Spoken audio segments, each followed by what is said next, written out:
প্রায় সময় কিন্তু আমাদের হাতে থাকা ফোনের মধ্যে মাঝে মাঝে পানি প্রবেশ করে। সেক্ষেত্রে আপনার স্পিকারেও কিন্তু পানি যেতে পারে।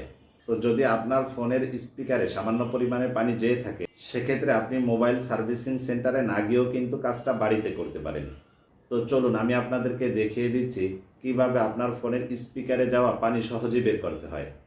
এজন্য আপনাকে সর্বপ্রথম গুগল ক্রোমে প্রবেশ করতে হবে। এখানে এসে সার্চ বারে লিখে দিবেন ফিক্স মাই স্পিকার। এরপরে আপনার সামনে এমন একটি ইন্টারফেস শো করবে। এখান থেকে ফিক্স মাই স্পিকার এটির উপরে একটি ক্লিক করে দিবেন। আপনার সামনে এমন একটি ওয়াটারমার্ক চিহ্ন আসবে, আপনি এটির উপরে একটি ক্লিক করে দিবেন। এরপরেই দেখবেন আপনার স্পিকার থেকে জোরে জোরে বাতাস বের হচ্ছে এবং এই বাতাস বের হওয়ার সাথে সাথে আপনার স্পিকারে থাকা পানিগুলো কিন্তু বের হয়ে যাবে। এভাবে আপনার স্পিকারে প্রবেশ হওয়া পানিগুলো আপনি সহজেই বের করে নিতে পারবেন। ভিডিওটি ভালো লাগলে বেশি বেশি শেয়ার করে দিবেন।